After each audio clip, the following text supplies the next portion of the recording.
Hello dear students हम 9th class का 3rd chapter करेंगे आज, जिसका नाम है ड्रेनेज। हम 2 चैप्टर कर चुके हैं और हमारी जो जियो है ये बहुत ही नॉलेजेबल है। तो जो 9th क्लास की जियो के अंदर बहुत सारे ऐसे क्वेश्चन बनते हैं जो आपको लाइफ टाइम काम आने वाले हैं। तो इन वीडियोस को आप ध्यान से देखें और उनमें से आप अपने क्वेश्चन आंसर फाइंड आउट करके लिख सकते हैं। और कुछ क्वेश्चन ऐसे हैं जो आपको नोट्स में नहीं मिलेंगे, क्योंकि न्यू बुक्स के अंदर 1 क्वेश्चन या 2 क्वेश्चन एक्स्ट्रा दिए हुए हैं, और कुछ क्वेश्चन ऐसे हैं जो आपको एक्स्ट्रा मिलेंगे जो पुरानी बुक के अंदर दिए हुए हैं बट न्यू बुक के अंदर नहीं दिए हुए हैं। जैसे अगर हम 2nd चैप्टर की बात करें तो जो टेक्टोनिक प्लेट्स वाला पॉइंट्स है या टॉपिक है वो न्यू बुक में कटा हुआ है, लेकिन पुरानी बुक में वो दिया हुआ है। तो आप उसको जो नोट्स में आपको मिला हुआ है रीड करके आपको पता चल जाएगा, क्योंकि टेक्टोनिक प्लेट्स के बारे में हम 7th क्लास में पढ़ चुके हैं। तो आज हम अपना चैप्टर शुरू करते हैं ड्रेनेज मतलब अपवाह। अपवाह मीन्स क्या होता है, जब नदियाँ बहती हैं तो कितने क्षेत्र में बहती हैं, वो कौन सी नदियाँ उन पर आकर मिलती हैं, मतलब कहाँ तक उनका क्षेत्र होता है, बहाव क्षेत्र कहाँ तक होता है, उसी को हम अपवाह क्षेत्र बोलते हैं। तो ये बहुत ही इंपॉर्टेंट चैप्टर है हमारा, इसको शुरू करते हैं हम। The term drainage describe the river system of an area. Drainage का मतलब क्या है, किसी एरिया का क्या डिस्क्राइब करती है, ये रिवर सिस्टम डिस्क्राइब करती है। Look at the physical map, you will notice that small stream following from different direction come together to form the main river. ये चीज़ें आपको पता है, जैसे एक जो रिवर होती है, जैसे इसके अंदर मेन रिवर आपको दिखाई दे रही होगी, और मेन रिवर में एक छोटी छोटी नदियाँ आकर मिल जाती है, जैसे गंगा नदी निकलती है और फिर उसमें आकर गंडक मिल जाती है, घाघरा मिल जाती है, कोसी नदी मिल जाती है, नीचे से इधर से यमुना नदी मिल जाती है, चंबल नदी मिल जाती है, केन मिल जाती है, बेतवा मिल जाती है, केन नदी मिल जाती है, सोन नदी मिल जाती है, आगे फिर आकर इसमें ब्रह्मपुत्र नदी मिल जाती है। तो ये जो छोटी छोटी सारी नदियाँ ये इसकी क्या कहलाएंगी, ट्रिब्यूटरीज कहलाएंगी, मतलब सहायक नदियाँ कहलाएंगी। और ये सारा क्षेत्र फिर क्या बन जाएगा, अपवाह तंत्र बन जाएगा। मतलब ये पूरा का पूरा जहाँ से इसमें नदियाँ मिलती हैं, जहाँ तक इसका बेसिन बना हुआ, वो सारा का सारा अपवाह तंत्र बन जाता है। Which ultimately drain into a large water body such as lake और सी और एन ओशन। ये लास्ट में क्या करती हैं, या तो किसी ओशन में मिल जाएंगी, या किसी सी में मिल जाएंगी, या किसी लेक में ही मिल जाती हैं। The area drained by a single river system is called drainage basin. एक बड़ी रिवर के द्वारा जो सिस्टम बनाया जाता है उसको ड्रेनेज बेसिन बोलते हैं, अपवाह बेसिन बोलते हैं हम उसको। A closer observation on a map will indicate that any elevated area such as mountain or an upland separated two drainage basin। अब क्या होता है, जैसे इस फिगर में देखिए आप वाटर डिवाइड बोलते हैं इसको हम, किस तरीके से, जैसे इधर से भी एक जलीय क्षेत्र है, इधर से भी एक जलीय क्षेत्र है, लेकिन या तो कोई माउंटेन या जमीन का कोई ऊपर उठा हुआ भाग इन 2 जलीय क्षेत्रों को अलग करता है, उसे हम वाटर डिवाइड या जल विभाजक कहते हैं। समझ में आ गया होगा आई थिंक आपको। जब 2 पानी वाले क्षेत्रों को एक लैंड वाला एरिया जब अलग करता है, या फिर एक माउंटेन अलग करता है, तो उसको हम वाटर डिवाइड बोलते हैं या जल विभाजक बोलते हैं। ये ऊपर उठा हुआ कुछ भाग होता है तो जो 2 जलीय क्षेत्रों को डिवाइड करता है। The world's largest drainage basin of the Nile river in Egypt. ये हमें पता है पहले ही कि जो नील नदी है वो बहुत बड़ा अपवाह तंत्र बनाती है। Which river has largest basin in India. तो इंडिया के अंदर गंगा रिवर है, वो बहुत ज़्यादा मतलब बड़ा बेसिन बनाती है। अब हम इंडिया के अंदर जो ड्रेनेज सिस्टम है उनके बारे में पढ़ लेते हैं। The drainage system of India are mainly controlled by the broad relief feature of the subcontinent. हमारे जो अलग अलग फीचर्स हैं उनके द्वारा कंट्रोल किए जाते हैं। Accordingly the Indian river are divided into 2 major groups. 2 main group में बांटी गई हैं, एक तो हिमालय रिवर के नाम से और एक पेनिसुलर रिवर के नाम से।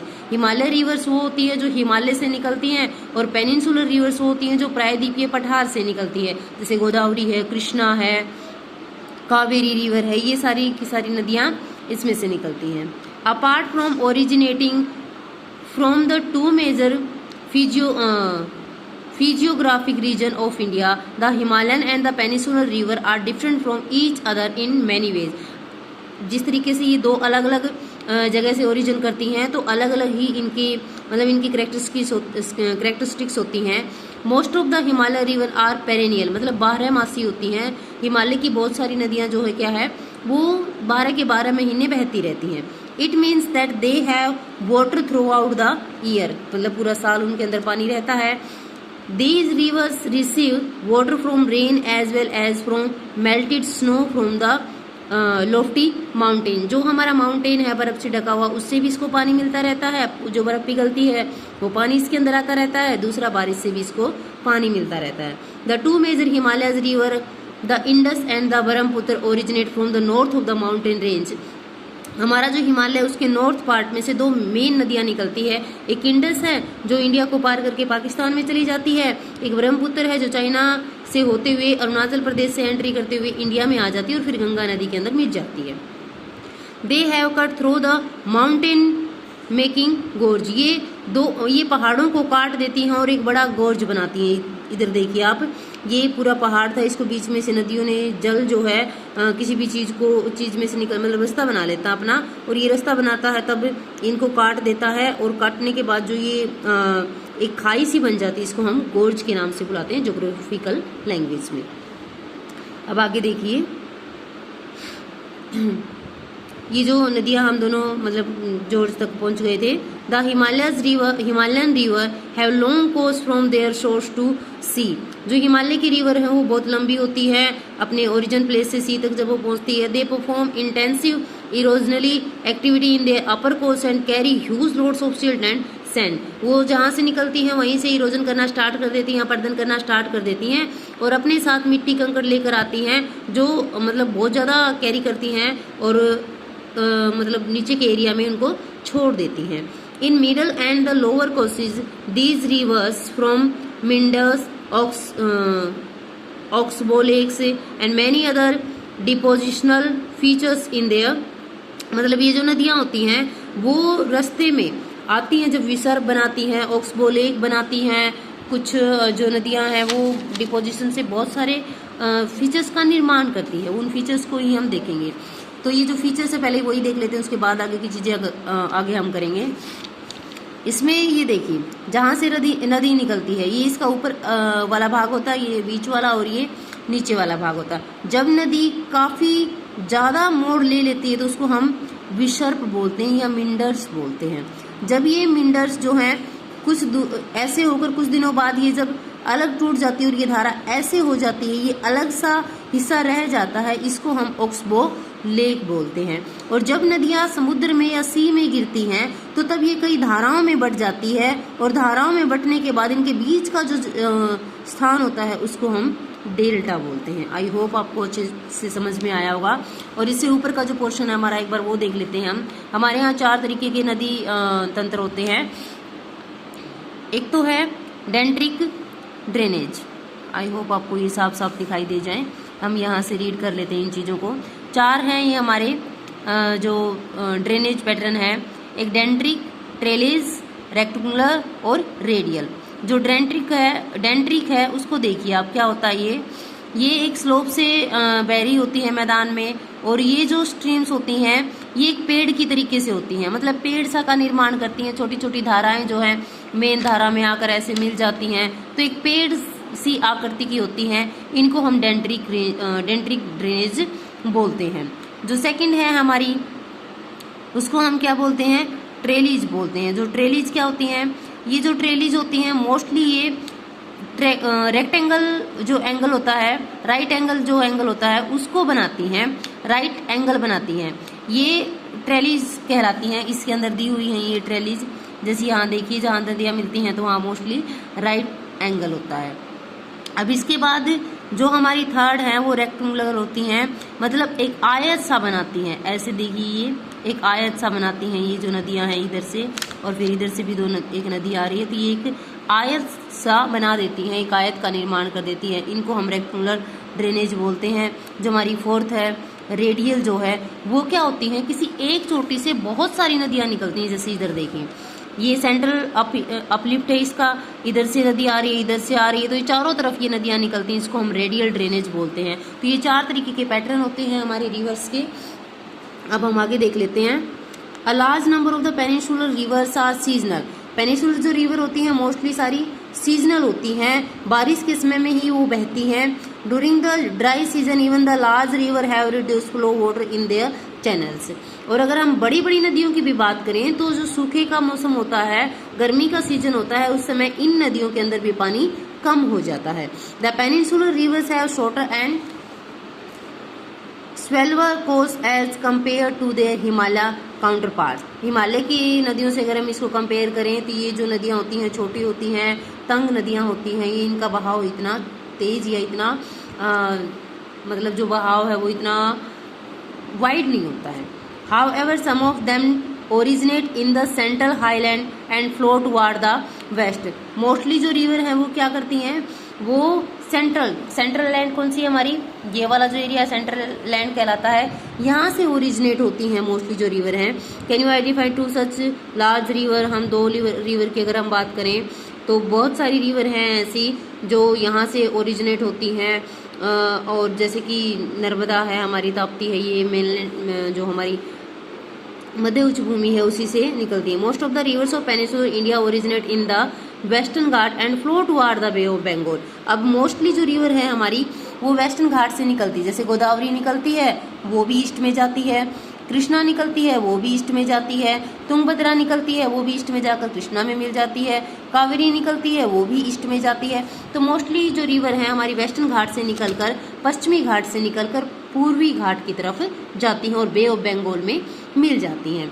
अब हमारी आगे की जो रहेंगी वो हिमालयन रिवर रहेंगी। हिमालयन रिवर को पढ़ने से पहले हम मैप कर लेते हैं और हिमालयन रिवर को हम नेक्स्ट वीडियो में करेंगे। और मैप हमारा मोस्ट इम्पोर्टेंट है जो 10th क्लास में भी हमें काम आने वाला है।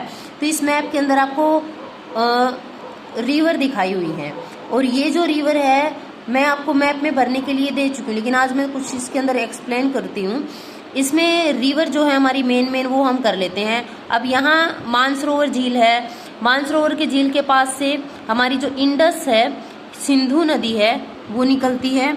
और सिंधु नदी जो है हमारे यहाँ इसमें से कश्मीर से होती हुई पाकिस्तान में चली जाती है। सतलुज रिवर इसी झील के पास एक राकस्थाल छोटी सी झील होती है उसके अंदर से निकलती है। और सतलुज जो रिवर है पंजाब से होती हुई फिर मिठानकोट, पाकिस्तान मिठानकोट में जाकर इंडस के अंदर ही मिल जाती है। ध्यान रखने ये पॉइंट और आगे ये सारे पॉइंट दिए हुए भी हैं, लेकिन हमें मैप के अंदर देखना है ये है कहाँ ओरिजिनेट इसका। और उत्तराखंड में दो ग्लेशियर हैं, एक गंगोत्री और एक गंगोत्री जो ग्लेशियर है वहाँ से एक नदी निकलती है भागीरथी, और इधर से नदी निकलती है उत्तराखंड से ही अलकनंदा। दोनों रिवर आकर मिल जाती हैं देवप्रयाग में। फिर देवप्रयाग में इन दोनों के मिलन को गंगा के नाम से जाना जाता। हम पढ़ते हैं कि गंगोत्री से गंगा निकलती है, तो डियर स्टूडेंट्स ये रियलिटी नहीं है। गंगा कहीं से नहीं निकलती है बल्कि गंगा दो नदियों के मिलन से बनती है। जहाँ गंगोत्री है वहाँ से भागीरथी निकलती है। और मोस्टली आपने सुना होगा जब हम पर्यायवाची शब्द पढ़ते हैं हिंदी में तो गंगा को भागीरथी नदी भी बोला जाता है, सिर्फ इसीलिए क्योंकि गंगोत्री से भागीरथी निकलती है और उसी से मिलकर गंगा बनती है। अब इधर से ही थोड़ा सा साइड में ही यमुनोत्री ग्लेशियर है, वहाँ से यमुना निकलती है और यमुना इलाहाबाद में आकर, जिसको आज हम देवप्रयाग बोलते हैं, वहाँ पर आकर गंगा में ही मिल जाती है। फिर यहाँ से नेपाल हिमालय से बहुत सारी रिवर निकलती है, जैसे शारदा निकलती है वो घाघरा में मिल जाती है, घाघरा फिर आगे गंगा में मिल जाती है। गंडक निकलती है वो भी घाघरा इसमें मिल जाती है। कोसी जो है वो भी हमारी गंगा रिवर में मिल जाती है। और गंगा रिवर जब यहाँ तक आती है तो ये इधर चली जाती है, एक धारा इसकी पश्चिम बंगाल में रह जाती है जिसको हम मुगली बोलते हैं, और बांग्लादेश में जाकर ये ब्रह्मपुत्र रिवर में मिल जाती है। अब मेन रिवर हमारी ब्रह्मपुत्र जो तीनों तंत्र करेंगे हम उसमें देखेंगे। तो ब्रह्मपुत्र रिवर है वो जो मानसरोवर झील इसी के पास से निकलती है, इसको शांगपो के नाम से जाना जाता है। और फिर ये इंडिया में एंट्री कर जाती है और गंगा नदी में मिल जाती है और फिर दोनों मिलकर ही बे ऑफ बंगाल में गिर जाती हैं बड़ा सारा डेल्टा बनाते हुए। अब ये मेन रिवर थी हमारी जो नॉर्थ की थी, हिमालय रिवर थी। अब हम मेन लैंड की जो हमारी उच्च भूमि है उसकी अगर रिवर की बात करें तो मेन जो हमारी रिवर है वो चंबल रिवर है जो जाकर यमुना में मिल जाती है। नीचे से बेतवा रिवर निकलती है, यहीं से निकलती है वो, और ये भी मिल जाकर यमुना में मिल जाती है। इसी तरीके से सोन नदी निकलती है, सोन नदी जाकर गंगा में मिल जाती है। अब यहाँ पर जो अमरकंटक की पहाड़ियाँ हैं हमारी, अमरकंटक की पहाड़ियों से नर्मदा नदी निकलती है, जो फिर गुजरात से होते हुए अरेबियन सी में गिर जाती है। फिर सतपुड़ा की रेंज से तापी नदी निकलती है, जो कि हमारी इसमें अरेबियन सी में ही गिर जाती है। फिर उसके बाद इधर से अगर हम बात करें तो गोदावरी रिवर निकलती है, नासिक के बिल्कुल पास से निकलती है, महाराष्ट्र से, और ये बहुत बड़ा डेल्टा बनाते हुए आंध्र प्रदेश के अंदर बे ऑफ बंगाल में गिर जाती है। फिर उसके बाद हम सबसे बड़ी नदी, जो बड़ी बड़ी नदियाँ उनकी बात कर रहे हैं हम, और गोदावरी नदी को दक्षिण भारत की गंगा भी कहा जाता है, क्योंकि बहुत अच्छा इसका बहाव और अपवाह तंत्र है। फिर महाबलेश्वर से निकलती है कृष्णा नदी, और कृष्णा नदी भी जाकर गोदावरी के बिल्कुल पास डेल्टा बना देती, दोनों का डेल्टा आपस में मिक्स होने को है, बहुत बड़े बड़े डेल्टा इनके हैं। फिर तुंगभद्रा नदी निकलती है कर्नाटका से ही, और कर्नाटका के अंदर से ये होती हुई जाकर कृष्णा नदी के अंदर ही मिल जाती है। फिर आती है कावेरी नदी, बरमगिरी जो ताला कावेरी नाम की जगह है यहाँ पर उसमें से निकलती है, और ये तमिलनाडु में जाकर बे ऑफ बंगाल में गिर जाती है। जो मेन रिवर है हमारी हम कर चुके हैं, एक महानदी रहती है जो मोस्ट इम्पोर्टेंट है। महानदी छत्तीसगढ़ से निकलती है और सिवावा नाम की पहाड़ियों से ये निकलती है, और ये नदी जो है ये नदी जो है उड़ीसा में जाकर डेल्टा बनाकर समुद्र में गिर जाती है, और इसके ऊपर की साइड में जो है चिल्का लेक है, जो खारे पानी की इंडिया की सबसे बड़ी लेक है, और इसी के ऊपर इंडिया का सबसे लंबा बांध बना हुआ है जो हीराकुंड बांध है। तो डियर स्टूडेंट्स, ये मैप जो है आई होप आपको समझ में आया होगा, और आपको ये फील करना है, क्योंकि एक रिवर मैप में भरनी 9th क्लास के एग्जाम में जरूर आती है, और वैसे भी आपको ये रिवर याद होनी चाहिए। डिटेल में जो रिवर है वो हम जब रिवर सिस्टम हम पढ़ेंगे तब उसके अकॉर्डिंग भी करेंगे, और आज ये मैप है जो थोड़ा सा आपको क्लियर करवाया गया, इसी को आप फील कर लेना। तो आज की वीडियो में सिर्फ इतना ही, बाकी का पोर्शन हम नेक्स्ट वीडियो में करेंगे। Good bye.